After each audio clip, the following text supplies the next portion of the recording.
I find these graphite rods in my small creek that was also a dump from the 1880s to the 1950s. They are non-magnetic, each weighs roughly 3 ounces, and they are brittle and will break when dropped.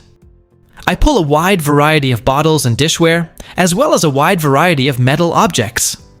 Then there are these 6-inch graphite rods. Most are broken, and one had a small copper flat head screw still in it.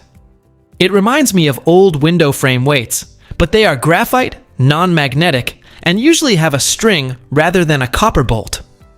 What do you think? Those are cores from antique Gassner dry cell batteries, invented in 1887. I used to find the beat-up batteries with some regularity while bottle digging in my youth in the 80s. The battery is designed with a paper jacket, often labeled as a Columbia igniter, and features screw-down terminals on top for connecting wires.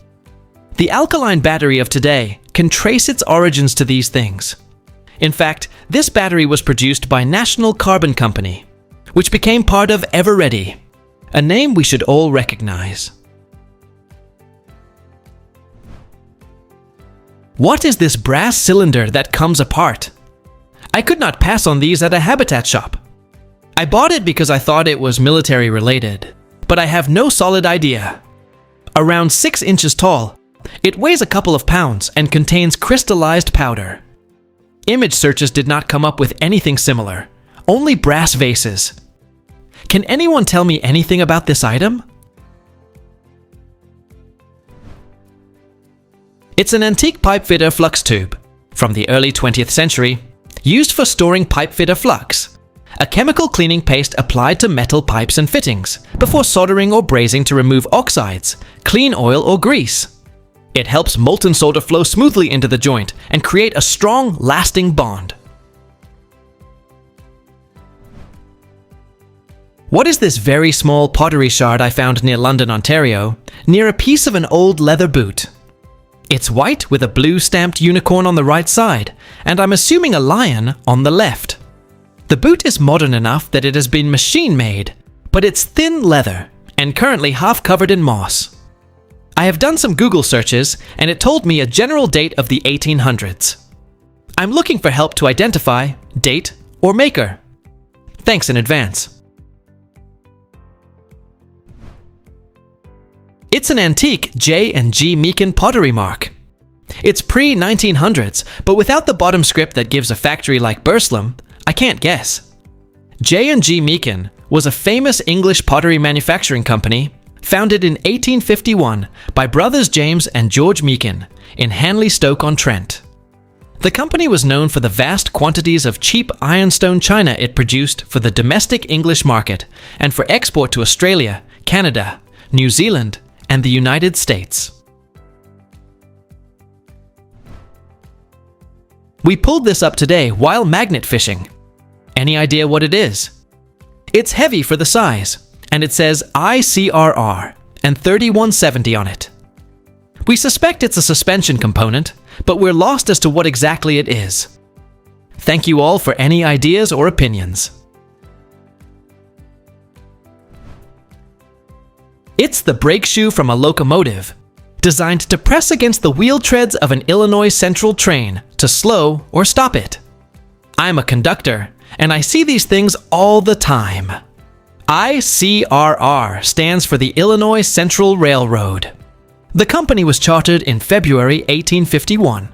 It was the first land-grant railroad in the US and ran a prominent north-south main line connecting the Great Lakes at Chicago to the Gulf Coast at New Orleans.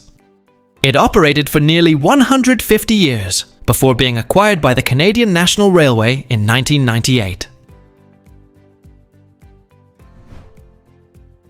What is this thing I found while metal detecting? It's clearly broken, but it got me stumped. It measures 2.75 centimeters long, 2 centimeters wide at its widest point, and is possibly made of pewter. I was told it is some sort of Neolithic tobacco pipe bowl. Many thanks in advance. It's a broken Victorian pencil sharpener.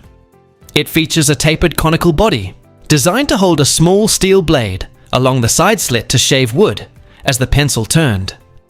The top features ornate cast decorative scrollwork handles. What is this mysterious clasp I found yesterday while metal detecting in Shetland, Scotland? Around 6 centimeters and possibly made of bronze. I'm sure I have seen something similar, but can't remember where or what it was. I'm guessing a pendulum for a clock. Can anybody provide me with an identification of this find, please? It's the lid from a set of antique nesting weights. These curious-looking containers were made to house small cup-shaped weights that could be stacked on top of each other and would have been stored inside, thus providing a conveniently portable set of weights. A lot of them were produced in Nuremberg in the post-medieval period and were used by apothecaries and other tradesmen to measure coins. What the heck is this thing? My friend sent me this photo, and I have no clue what it is. It measures 14 inches high, with the base measuring 3 by 7 inches. It's metal, maybe copper, with a very sharp point. Any information would be greatly appreciated. It's a Victorian lightning rod, a sharp metal spike placed on roofs during the 19th century to protect buildings from storms.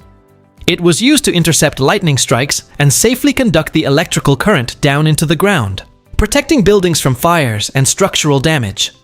It mounts on the peak of your roof with a ground cable running from the roof down into the earth to safely push electricity away from the house.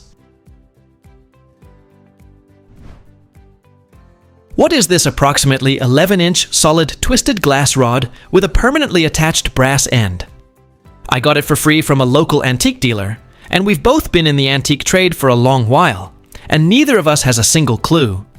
It measures approximately 11 inches long and is made from a single solid piece of clear glass formed into a tightly twisted pattern.